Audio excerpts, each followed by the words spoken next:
Hello, this is Matt on the Moon Lambo channel. There's a new banking regulator who is part of the Trump administration, brand spanking new here, and as it turns out, he's rather pro-XRP, understands the value of decentralized cryptocurrency, and believes that XRP in particular can solve a lot of the problems associated with the legacy financial system. And here's the headline from Forbes, written by Corey Johnson, who used to work at Ripple, and now he's a contributor at Forbes. I'm not sure if he's doing other things as well, but he's been writing somewhat frequently at Forbes, and XRP keeps popping on up into his work here. But here's what he titled the piece with Forbes: Trump's new top banking regulator is a Bitcoin bull. Now, as far as the rationale for the title, it's kind of fascinating to me. I mean, it cites, that is largely what the article is about, but it's not specifically Bitcoin. It's about other cryptocurrencies, and so I suspect the reason Bitcoin was put in the title is perhaps because it's got more brand recognition, if you will, so people would be more likely perhaps to click on this article if they see Bitcoin rather than XRP. But this article, I'll show you, they note that XRP in particular is what he's interested in for solving legacy financial institution problems here. Now, in the world of crypto, it's completely different. You're catering to a specific crypto audience, and what I've noticed anyway is putting XRP anywhere and everywhere you can. I suspect it gets you a lot more clicks because that's what even the Bitcoin websites are doing. It looks like they're obsessed with Ripple and XRP. Well, there's a big community out there of us XRP followers and XRP holders. And I guess we are likely to click on anything. I am. I click on all sorts of XRP stuff, whether it's a YouTube video or news article, whatever it is. So I guess I can't blame them. But I was just thinking through, why did they put Bitcoin in there when that's not even the one that this particular Trump banking regulator is most excited about? But regardless, that's what the title is. So before we go any further, if you would please delicately tap that like button. And also, if you are a fan of a banking regulator and part of the White House administration being pro-XRP, because that's what's up, go ahead and subscribe to the Moon Lambo channel. I need to mention this before we go further because, frankly, guys, this is why we can't have nice things. Take a look at this. So I put this out on Twitter. It was just a screen grab from a video I put out yesterday. Somebody responded in the comment section to one of my videos yesterday. His name is Bumper Humper. And I do like rhyme schemes, so shout out to you if you're listening, good sir. And he wrote the following. And you know I am anti-smashing. You do not smash the like button. Just a delicate tap will do. You don't need to be Mr. Moses out there not impressing anybody, okay? You don't need to do that. I suspect that only Bitcoin Maxi trolls smash the like button. Bitcoin Maxi troll. And so here's what Bumper Humper wrote. He wrote, I fell and accidentally smashed the like button. Sorry, bro. And I do appreciate that he apologized. So, I can totally forgive that. We can move past this and still have a friendship. But, unfortunately, there are repercussions. And so here's my response to him. I just got a repair estimate for the like button of $3,489.23. Where can I mail you the bill? I don't have like button insurance. And so, guys, I cite this to illustrate the seriousness of just a delicate tap, no smashy. Okay? Now you know why. Let's hop into this. Corey Johnson, you fantastic writer here. Last week, as the world debated President Trump's photo op on the steps of St. John Episcopal Church, a mile away from the comptroller of the currency's office, was quietly proposing potentially sweeping changes in banking regulations with a specific emphasis on blockchain. The new comptroller, Brian Brooks, had just become the new top banking regulator for the Trump administration. His last job?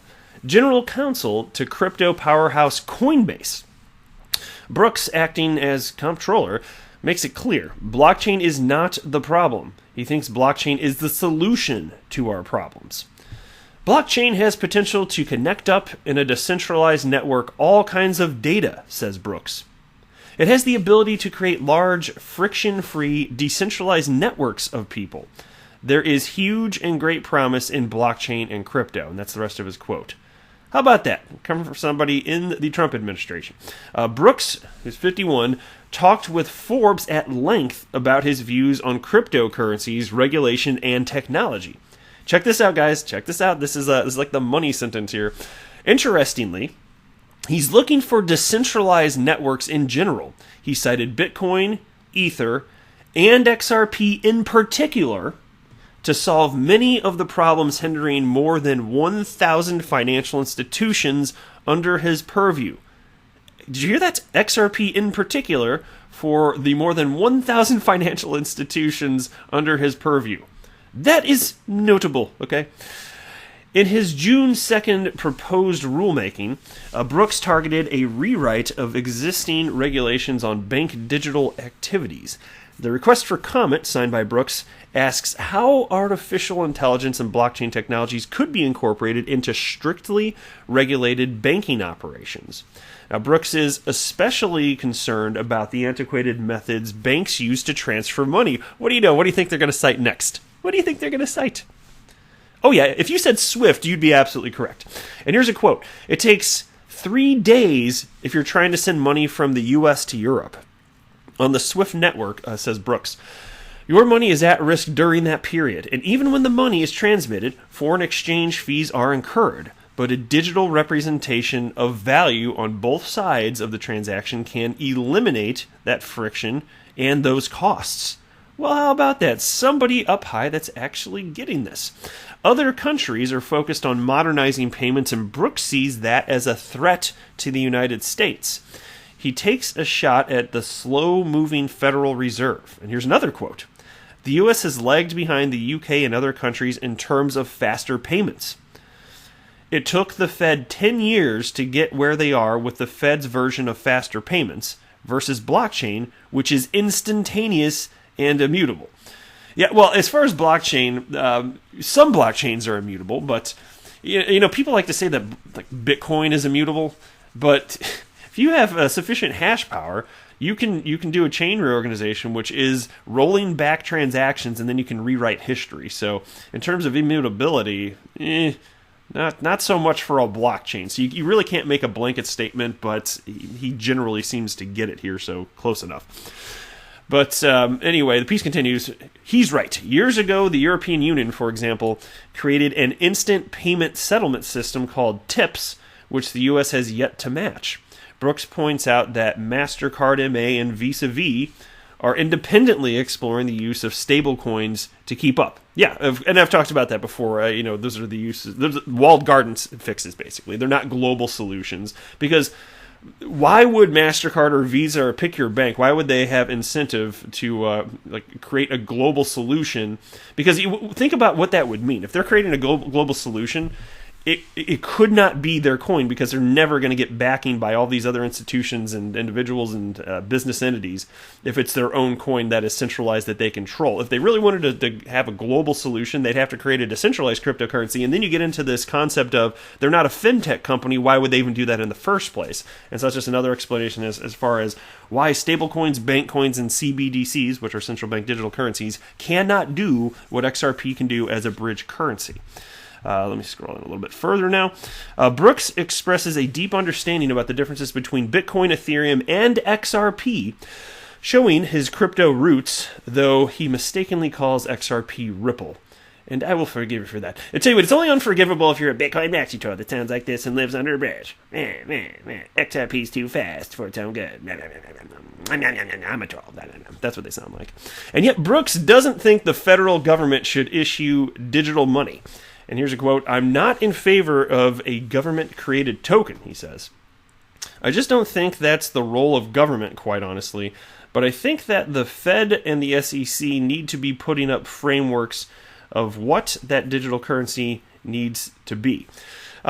I'm not so sure I agree. I'm willing to be persuaded, because I've been pretty open about this. I don't have a firm opinion about central bank digital currencies, but if you think that that's not the role of the government to create a token, well, they already created money and they continue to print it. We're just talking about a digital version of this, which would perhaps utilize blockchain.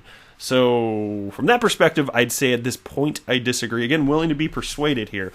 But there seems to be some real use cases, and there's a reason that China's going for this, and if the United States doesn't catch up, could ultimately be a problem for the United States dollar as the global reserve currency, but that's a topic for another video. Then it continues here. It's a tacit acknowledgement of the sprawling bureaucracy that governs banking and finances in the United States, of which the comptroller of the currency is no small part. The agency is headquartered in a 10-story Washington, D.C. building with 3,669 employees, which is just a little higher number than the repair bill for my like button. And that's spread across the offices in 60 cities. It's 2,442 bank examiners oversee the operations of 840 banks and 290 federal savings associations. So to Brooks, the work is hampered by an adherence to technology, old technology. You'd be shocked, says Brooks. There are certain OCC regulations that require that certain things be transmitted by fax and require banks maintain a fax number. Those were written at a time when faxes were a cool technology. Now they're mandates. And if I could just chime in here for a moment. So I'm a business owner, and I have been for a little over a decade, and I have customers in pretty much every type of industry you can imagine. And I don't sell to the federal government, but I will say this. I do sell to local municipalities and state governments. And I kid you not, so many of them fax in orders. They fax in their orders. A facsimile with a fax machine. Holy hell, why are they doing? Oh my God, government. I do not have any other customers that do that. Zero. And I have thousands of customers. So it's just like, what are you doing, government? Like, get with the time. So he's not kidding here. And he's talking about the federal level, but apparently this is a systemic problem, not just within the federal government, but state and local municipalities as well. It's freaking stupid, but there you are. Now, Brooks hopes that by rooting out regulations specifying specific technology, he'll open the door to new technologies, especially blockchain.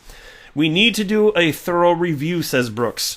We need to look at all of our regulations, policy statements, guidance documents, and examination manuals to identify every place where the documents embed a preference for a legacy technology.